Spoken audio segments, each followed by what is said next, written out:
اللهم صل على سيدنا محمد يا رب صل وسلم دائما أبدا على حبيبك. اچھا بھائی مفتی صاحب، لوگ آپ کے بارے میں تبصرے کرتے ہیں کہ آپ کو دین کے مٹنے کا غم نہیں ہے، آپ ہر وقت بیانات میں ہنسی مذاق کرتے رہتے ہیں. دین کے مٹنے کا غم کا کیا میں دکھڑا لوگوں کے سامنے بیٹھ کے روؤں؟ اگر مٹنے کا غم نہ ہوتا تو ہم یہ بیان کرتے بیٹھ کے، فری پھوکٹ والا بیان.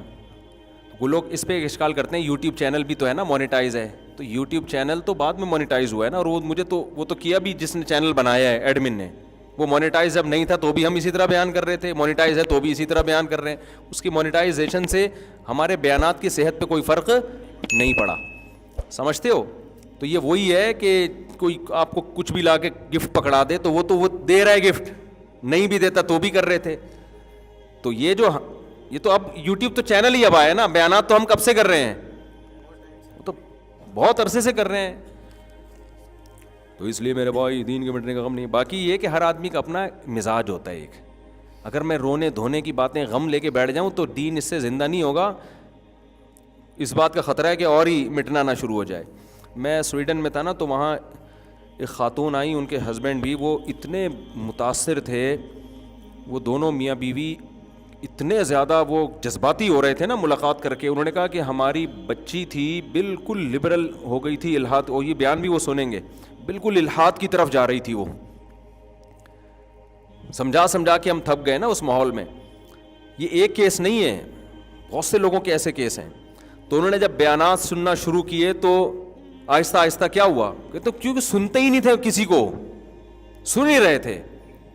تو ہر آدمی کا اللہ نے وہ اتنے یعنی شکریہ ایسا لگ رہا تھا ان بیچاروں سے ادا ہو نہیں رہا کہ کیسے ہم شکریہ ادا کریں.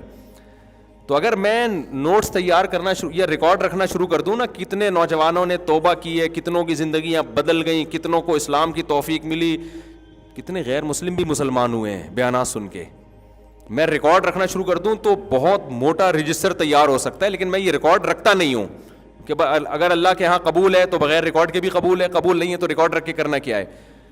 ہمارے حضرت ریکارڈ رکھا کرتے تھے، جو لوگ بھی ہمارے حضرت کے بیان سن کے توبہ کرتے ان کا ریکارڈ رکھتے موٹیویشن کے لیے. لیکن میں نہیں رکھتا ریکارڈ. تو ایسا نہیں ہے کہ فائدہ نہیں ہے، الحمدللہ بہت. باقی یہ کہ میں ہنسی مذاق تو بھائی جو اپنا انسان مزاج چینج نہیں کر سکتا. میں نے کبھی بیان میں کسی کی نقل مارنے کی کوشش نہیں کی، وہ ایسا کرتا ہے تو میں بھی ایسا کروں. ہمارا اپنا اسٹائل ہے، اس کا اپنا اسٹائل ہے. اور دوسرے علماء بھی کام کر رہے ہیں الحمدللہ، وہ زیادہ اچھا کام کر رہے ہیں، ہم ان جیسا کام کر نہیں رہے ہیں، کر نہیں سکتے، نہ کر رہے ہیں. تو وہ زیادہ اچھا کر رہے ہیں، تو زیادہ تر لوگوں کو تو انہی سے فائدہ ہو رہا ہے. ابھی میں حضرت فیروز میمن صاحب کے پاس گیا ملاقات کے لیے، بڑے بزرگ ہیں ماشاءاللہ. میں تو لوگوں کو ان سے بیعت کا بھی مشورہ دیتا ہوں کہ بڑے بڑے بدماشوں کو انہوں نے سیدھا کیا ہے. ان کے بیانات میں اتنا مذاق نہیں ہوتا، وہ رلاتے بھی ہیں، مزاح بھی کرتے ہیں لیکن رلاتے زیادہ ہیں. اور میرے جو پرانے بیانات ملیں گے نا آپ کو 2000 سے پہلے کے، ان میں رونا زیادہ تھا. پھر جب سے میری شادیاں ہوئی ہیں نا تو جتنا رونا، آپ سمجھے کہ شادی کے بعد میں بہت خوش ہو گیا. ہوا یہ کہ شادی کے بعد جو میں رونا شروع ہوا نا، یعنی اللہ معاف فرمائے، تو میں نے کہا یہاں بھی روؤں گا گھر میں بھی روؤں گا، تو پھر یہ عجیب سی بات ہو جائے گی نا، دونوں جگہ نہیں رو سکتا آدمی. اور مجھے پھر شادی شدہ لوگوں کے غموں کا اندازہ بھی ہوا. میں نے کہا یار بیانات میں نا رلاؤ نہیں، کیونکہ پہلے ہی گھر میں رو رہے ہیں یہ لوگ، گھر میں عورتیں بھی رو رہی ہیں، مرد بھی رو رہے ہیں، سارے رو رہے ہیں، تو مسجد میں بھی رلاؤ گے تو یہ تو نسل بھاگ جائے گی. لیکن یہ سب چیزیں تو ایسی ہی باتیں، اصل ہے مزاج. ہمارا مزاج جو لوگ جانتے ہیں وہ نارمل بھی ایسے ہی ہے جیسے یہاں ہے، ٹھیک ہے نا. ہماری جو مدرسے میں استاذ ہیں، ان کے جو ہماری دوستی ہیں، یا اپنے ہمارے دوستوں سے پوچھ لو، جیسے ہم ادھر ہیں ممبر پہ بھی ہم ویسے ہی. مجھ سے آرٹیفیشل طور پر یہ سنجیدگی ہوتی نہیں ہے کہ میں تمیز سے نا ایک دم میں آؤں کہ ایک بات کان کھول کے یاد رکھو مجھ سے تو یہ ہوتا نہیں ہے. ایک بات کیوں بھائی، جتنی باتیں کر رہا ہوں ساری کان کھول کے سن لو. فلاں نے میں فرمایا، پھر یوں فرمایا، تو یوں فرمایا. تو ابھی میں کچھ سناؤں گا تو پھر لوگ ان کی طرف چلے جائیں گے نا، وہ پھر غلط ہو جائے گا. ورنہ بڑا زبردست ایک چیز سنانے والا تھا. اچھا میرے بھائی، دوسری بات یہ کہ ہمارے حضرت فرمایا کرتے تھے، ایک شعر پڑھا کرتے تھے دن گزارے ساز میں راتیں گزاری سوز میں, عمر بھر ہم شب میں بلبل, عمر بھر ہم دل میں بلبل, شب میں پروانہ رہے. میں نہیں کہہ رہا کہ میں ایسا ہوں, لیکن اللہ والے ایسے ہوتے ہیں کہ لوگوں کے سامنے خوش مزاج, تنہائی میں اللہ کے سامنے رونے والے. میں نہیں کہہ رہا کہ میں تنہائی میں اللہ کے سامنے رونے والا ہوں, نیک ہوں, نہ میں یہ کہہ رہا ہوں کہ نہیں ہوں. ٹھیک ہے نا, وہ میں کیا ہوں وہ تو میں جانوں, اللہ جانے. لیکن رونے کی جو اصل موقع ہے نا, وہ تنہائی میں اللہ کے سامنے ہے, وہ ہنسنے کا موقع نہیں ہے. ہمارے نبی صلی اللہ علیہ وسلم کیسے خوش مزاج تھے اور راتوں کو کیسے روتے تھے اللہ کے سامنے.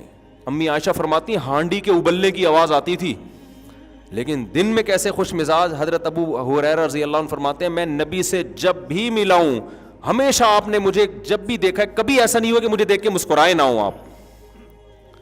اب اگر کوئی مذہبی اسکالر ایسا بن جائے نا, یوں کر کے یوں, وہ بغیر داڑھی والا آ رہا ہے یہ جہنم میں جائے گا, وہ سود خور آ رہا ہے لعنتی آ رہا ہے, وہ بغیر دوپٹے کے لیڈیز آ رہی ہے بغیرت.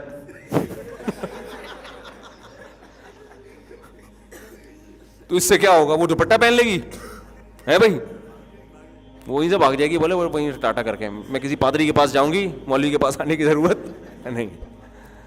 تو یہ تو یعنی ہونا چاہیے میرا خیال ہے, تھوڑا سا مجبوری ہے. لوگوں کو دین سکھانا ہے تو تھوڑا سا خوش مزاج ہونا, ہمیں اتنا ہوں نہیں لیکن ہونا چاہیے انسان. اچھا میرے بھائی, دنیا آخرت کی 100% کامیابی اللہ نے دین میں رکھی, لیکن آج جو جتنا مذہب سے دور ہوتا ہے دنیاوی اعتبار سے اتنا کامیاب ہوتا ہے بھائی, وہ عیاشی کو کامیابی نہیں کہتے. اس پر تو کئی بار بیان کر چکا ہوں میں. عیاشی الگ چیز ہے, کامیابی الگ چیز ہے. عیاشی تو ماشاءاللہ مثال نہیں دینا چاہتا میں. میری والدہ کہتی ہیں تمہاری دینداری میں معیار بہت اونچا ہے, آج کے دور میں اتنی دیندار لڑکی نہیں ملے گی. ملے گی بھائی, دیندار لڑکیاں بھی بہت ہیں مارکیٹ میں. گناہ چھوڑنے کے لیے اس کے اسباب بھی چھوڑنے پڑتے ہیں. تو اگر کوئی شخص موبائل پر بد نظری کرتا ہو تو وہ کیسے موبائل چھوڑے, جبکہ اس کی پڑھائی سے متعلق ہاں کچھ کام ایسے ہیں جو اب معاشرے کا حصہ بن گئے, ان کو چھوڑ نہیں سکتے آپ. تو اس کا پھر طریقہ یہی ہے کہ جب بد نظری ہو تو صدقہ کریں, اپنے آپ کو سزا دیں, آہستہ آہستہ انشاءاللہ وہ گناہ چھوٹ جائے گا. ویسے بھی موبائل چھوڑنے میں یہ ہوگا کہ آپ اگر چھوڑ دیں گے نا تو جب بد نظری کا دل چاہے گا تو دوبارہ خرید لیں گے. صحیح ہے نا, یہ کہ مطلب یہ کہ دنیا سے تو ختم نہیں کر سکتے نا. تو اس کا حل پھر یہی ہے کہ بھائی آپ جب اس پہ کوئی الٹی چیز دیکھیں, اپنے توبہ بھی کریں اور اپنے آپ کو سزا بھی دیں. آہستہ آہستہ انشاءاللہ جب چاہیں گے نا تو یہ برائی چھوٹ جاتی ہے. مفتی طارق مسعود صاحب کے بیانات سننے کے لیے youtube.com/مفتی طارق مسعود کو سبسکرائب کریں, اور اگر آپ لائیو ویڈیو کو کبھی بھی مس نہیں کرنا چاہتے ہیں تو سبسکرائب کرنے کے بعد بیل آئیکن پہ کلک کرنا مت بھولیں. جزاک اللہ.